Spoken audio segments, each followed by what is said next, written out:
मैं प्रदीप कुमार सिंह संस्कार गुरुकुल से आपका हिंदी अध्यापक। जैसा कि पिछली वीडियो में मैंने बताया था कि ल्हासा की ओर चलते चलते जब थक गए थे गाइड सुमित और लेखक राहुल सांकृत्यायन, तब उन्होंने लेखक ने गाइड सुमित से कहा कि अब पैदल चलना मुश्किल है, घोड़े कर लेते तब जाकर के चलते तो आसानी होती। तब वह घोड़े करके चलने लगे और एकदम वहां गांव गिराव नहीं थे, बल्कि वो पहाड़ी पर चलते हुए चल रहे थे। तो आगे चलते हैं, पेज नंबर 57 सभी खोले। दूसरे दिन हम घोड़ों पर सवार होकर ऊपर की ओर चले। डांडे से पहले एक जगह चाय पी और दोपहर के वक्त डांडे के ऊपर जा पहुंचे। डांडे पर जब चढ़ रहे थे, चाय पी करके ऊपर पहुंचे डांडे पर, हम समुद्र तल से 17-18 हजार फीट ऊंचे खड़े थे। हमारे दक्षिण तरफ पूरब से पश्चिम की ओर हिमालय के हजारों श्वेत शिखर चले गए थे। भीटे की ओर दिखने वाले पहाड़ बिल्कुल नंगे थे, न वहां बर्फ की सफेदी थी, न किसी तरह की हरियाली। फिर कैसे थे? एकदम चट्टान ही चारों तरफ वो पहाड़ ही दिखाई दे रहे थे। उत्तर की तरफ बहुत कम बर्फ वाली चोटियां दिखाई देती थी।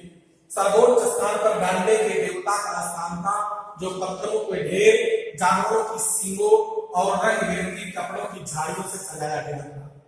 ठीक, तो उसी डांडे पर जो है एक स्थान था जिसका देवता का, जो कि तमाम पत्थरों से और रंगीन कुछ कपड़ों से और जानवरों की सींगों से सजाया गया था। अब हमें बराबर उतराई पर चलना था। चढ़ाई तो कुछ दूर थोड़ी मुश्किल थी, लेकिन उतराई बिल्कुल नहीं। जब हम चढ़ जाते हैं तो दौड़ने में ऑटोमेटिक तेजी आ जाती है, क्योंकि ऊपर से ही हमारा प्रेशर बैठा है और हम नीचे चलते चले जाते हैं। दौड़ना चढ़ना कठिन होता है, नीचे उतरना आसान होता है जब ऊंचाई पर चले रहते हैं। शायद एक दो और साथी मेरे साथ चल रहे थे।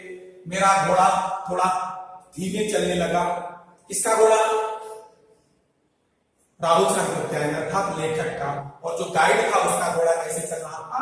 तेज चल रहा था। मैंने समझा कि चढ़ाई की थकावट के कारण ऐसा कर रहा है और उसे मारना नहीं चाहता था। धीरे धीरे वह बहुत पिछड़ गया और मैं दोनों पस्तों की तरह अपने घोड़े पर झूमता हुआ चला जा रहा था। इस तरह वह घोड़े पर बैठा हुआ झूमते हुए चला जा रहा था। जान नहीं पड़ता था कि घोड़ा आगे जा रहा है या पीछे। जब मैं जोर देने लगा तो बहुत और सुस्त पड़ गया था। घोड़े को मारने की भी कोशिश की किसने? लेखक ने। तो वह और धीरे चलने लगा। एक जगह दो रास्ते टूट पड़े। जब वो चल रहे थे आगे आगे सुमित गाड़ी चल रहा था और पीछे लेखक चल रहा था, तो एक जगह दो रास्ते मिले और सुमित दिखाई नहीं दे रहा था। अब लेखक सीधे रास्ते पर चला जा रहा था। तो आगे बढ़कर एक जगह पूछने पर पता चला कि लंगोर का रास्ता दाहिने वाला था। अब जो टर्न हो रहा था रास्ता वो था। पूछा तो फिर लौट कर उसी रास्ते को पकड़ा। 4-5 बजे के करीब मैं गांव से मील भर था, वो सुमित इंतजार करते हुए मिले। मंगोलों का मुंह वैसे भी लाल होता है और अब तो पूरे गुस्से में थे। अर्थात सुमित जो है वो मंगोल था, वह बोल रहे उसका चेहरा वैसे लाल होता है, लेकिन गुस्से में और लाल था। और यह फिर सिधाई से बोलने लगा। कौन? लेखक। और गुस्से में होकर के गाइड क्या बोल रहा है? उन्होंने कहा मैंने 2 टोकरी कंडे फूंक डाले, 3 बार चाय को गर्म किया। लेखक सुमित कह रहा है कि मैं 3-4 घंटे ठंडे जो है यहाँ जला करके चाय पी, अर्थात बहुत देर तक इंतजार कर रहा हूं। और तुम कहां थे? तब नरमी करते हुए लेखक कह रहा है लेकिन मेरा कसूर नहीं है मित्र, देख नहीं रहे हो मेरा घोड़ा कैसे मिला है मुझे, मैं तो रात तक पहुंचने की उम्मीद रखता था। खैर सुमित को जितनी जल्दी गुस्सा आता था उतनी जल्दी वह ठंडा भी हो जाता था। लंकोर में वह एक अच्छी जगह पर ठहरे थे, यहाँ भी उनके अच्छे यजमान थे। पहले चाय सब कुछ खाया गया, रात को गर्मा गर्म भुट्टा दिया। जहां यह रुका था लंकोर, वहां जो है उनके परिचित थे गाइड के, और वहां रहने के लिए अच्छी व्यवस्था हो गई। चाय सबको और रात को पिए और भुट्टा पिए। अब हम तिंगरी के विशाल मैदान में थे। लंकोर के आगे तिंगरी का विशाल मैदान था, जो पहाड़ों से घिरा टापू सा मालूम होता था। पूरी जगह है जिसमें एक तरफ एक छोटी सी पहाड़ी मैदान के भीतर दिखाई पड़ती थी। उसी पहाड़ी का नाम था तिंगरी समाधि गिरी। क्या नाम था? तिंगरी समाधि गिरी। आसपास के गांव में भी सुमित के कितने ही यजमान थे। कपड़े की पतली पतली चिरी पत्तियों के गड्ढे खत्म नहीं हो सकते थे, क्योंकि बोधगया से लाए कपड़े के खत्म हो जाने पर इसी कपड़े से बोधगया का डंडा बना लेते थे। तो यजमान सुमित जो है वो बोधगया से डंडा ले आया था और वहां लोगों को बांट रहा था। तिब्बत के कौन से धर्म मानने वाले होते हैं? बौद्ध। और बोध गया बिहार में, वहां ये होता है कि बुद्ध ने यहीं पर ज्ञान प्राप्त किया था, तो वहां से वो कपड़े ले लिया। उसी कपड़े को गंडे कहता था और वह लोगों को कपड़े बांटता था, और जब कम पड़ जाता था तो दूसरा कपड़ा उसी गंडे में जोड़ करके लोगों को देने लगता था। इसलिए उसके पास गंडे के कपड़े कम कभी जिंदगी में नहीं पड़े। और मैंने यह सोचा, वह अपने यजमानों के पास जाना चाहते थे। कौन? सुमित। मैंने सोचा यह तो हफ्ता भर उधर ही लगा देंगे। मैंने उनसे कहा जिस गांव में ठहरना हो उसमें भले ही गंडे बांट दो, मगर आसपास के गांव में मत जाओ। इसके लिए मैं तुम्हें जैसा पहुंचकर रुपए दे दूंगा। लेकिन जो है वह आसपास गांव में जाना चाहता था, तो कौन? यजमान सुमित गाइड, वह गंडे बांटने के लिए जाना चाहता था, लेकिन लेखक ने रोका। लेखक सोचा कि अगर यह चला जाएगा तो एक हफ्ते लगा देगा, बहुत समय हो जाएगा। इसलिए कहा कि सुमित जहां तुमको रुकना हो उसी गांव में ही गंडे बांटो, और जो तुम्हारा घाटा होगा हम नीचे जैसा पहुंच करके तुमको पैसा उसका दे देंगे। लेखक फिर तैयार हो गया, सुमित ने स्वीकार कर लिया। दूसरे दिन हम भैया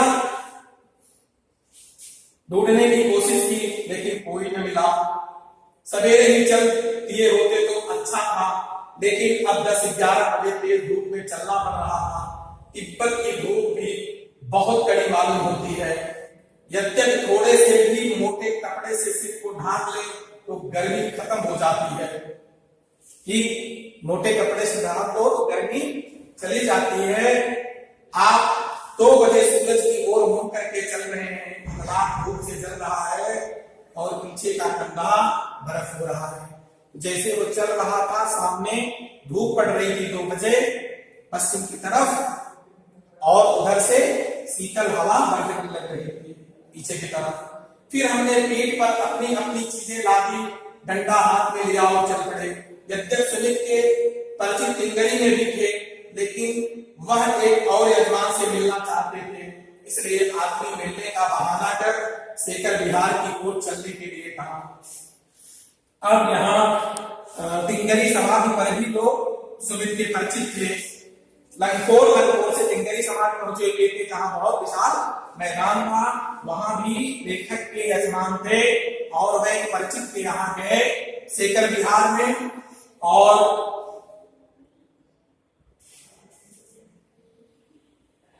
आदमी मिलने का बहाना कर शेखर विहार की ओर चलने का। तिब्बत की जमीन बहुत अधिक बड़े छोटे चरबी गांव में बटी थी। अब देखो वहां के कृषि की व्यवस्था कैसी थी, बहुत छोटे और बड़े जागीरदार थे। इन जागीरों का बहुत हिस्सा मठों के हाथों में था। और जो बिहार वाले थे, बिहार मतलब मठ, जो बौद्ध धर्म जैसे मंदिर वाले होते, मंदिर और बौद्ध का क्या कहा जाता है, मठ, उनके कब्जे में बहुत ढेर सारी जमीनें थी। और अपनी अपनी जागीर में हर एक जागीरदार कुछ खेती खुद करता था। इसके लिए मजदूर बेगार में मिल जाते थे। खेती का इंतजाम देखने के लिए कोई भिक्षु बेचा जाता था, जो जागीर के आदमियों के लिए राजा से कम नहीं होता था। तो जो जागीरदार होता था वह भिक्षु को भेजता था जाकर के, जो आदमी काम कर रहे हैं उनको देखो, तो वह राजा की तरह व्यवहार करता था, किससे, उन गरीब मजदूरों से। खेती का इंतजाम देखने के लिए वहां कोई भिक्षु होता था, जो जागीर के आदमियों के राजा से कम नहीं होता था। सेकंड की खेती के मुखिया भिक्षु नमसे बड़े भक्त पुरुष थे। अब आकर के सेकंड बिहार में किससे मिला, नमसे से। नमसे वह बहुत प्रेम से मिले। हालांकि उस वक्त मेरा देश ऐसा नहीं था, उन्हें कुछ भी ख्याल आना चाहिए था। अब लेखक किस भेष में था, वह एक बौद्ध भिक्षु बना हुआ भिक्षमंगे की तरह था।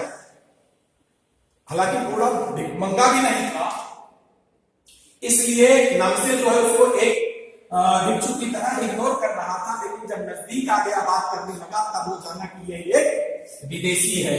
तो यह वेशभूषा लेखक अपनी बता रहा है। हालांकि उस वक्त मेरा देश ऐसा नहीं था, उन्हें ख्याल भी करना चाहिए था। यहाँ एक अच्छा मंदिर था जिसमें कंजूर की हस्तलिखित 103 पोथियां रखी थी। अब वहां एक मंदिर मिला, इसका बौद्ध का, वहां बुद्ध के वचन की लिखी 103 पोथियां मिली। मेरा आसन वहीं जम गया। वह बड़े मोटे कागज पर अच्छे अक्षरों में लिखी थी। एक एक पोथी 15-15 सेर से कम नहीं रही होगी। सेर का मतलब होता है 2.25 किलो, 2 किलो 300 ग्राम, तो 15-15 सेर की एक पोथी थी। सुमित ने फिर आसपास अपने यजमानों के पास जाने के बारे में पूछा। मैं ये पुस्तकों के भीतर था। सुमित फिर वहां परमिशन लेने लगा, किससे, अनुमति, लेखक से, कि मैं यहाँ गांव में घूम आऊं। लेखक कहा कि अब मैं पुस्तकों में पढ़ रहा हूं, जाकर के घूम आइए। इसलिए मैंने उन्हें जाने के लिए कह दिया। दूसरे दिन वह गए। मैंने समझा था 3-4 दिन लगेंगे, लेकिन वह उसी दिन दोपहर बाद चले आए। इंगिरी गांव वहां से बहुत दूर नहीं था। हमने अपना अपना सामान पेट पर उठाया और भिक्षु नमसे से विदाई लेकर चले गए। और टिंगरी से ही नमसे से विदाई लेकर के हम और लेखक अपना सामान पीठ पर रखे और चल दिए। इस तरह यात्रा पूरी हुई। बच्चों, जो मैंने आज पैरा पढ़ाया उसमें से कुछ प्रश्न हम पूछ रहे हैं। प्रश्न अभ्यास। सुमित कौन थे, वह यजमानों के पास क्यों जाना चाहते थे? पहला प्रश्न। गन्ना किसे कहते हैं? सुमित के गन्ने क्यों नहीं समाप्त हो सकते? बताया था मैंने, इसका उत्तर लिखिएगा। लेखक ने सुमित को क्या सुझाव दिए और क्यों? लेखक ने सुमित को क्या सुझाव दिए और क्यों? चौथा प्रश्न। तिब्बत में कृषि की क्या व्यवस्था थी? पांचवा, नमसे कौन थे, वह लेखक से प्रेम से मिले। इस संदर्भ में लेखक अपने वेश का उल्लेख क्यों करता है, अर्थात जो वेश धारण किए रहता है उसकी चर्चा इस पुस्तक में क्यों करता है? इस तरह यह 5 प्रश्न आपके अभ्यास के, इसको कॉपी में अवश्य लिखिएगा।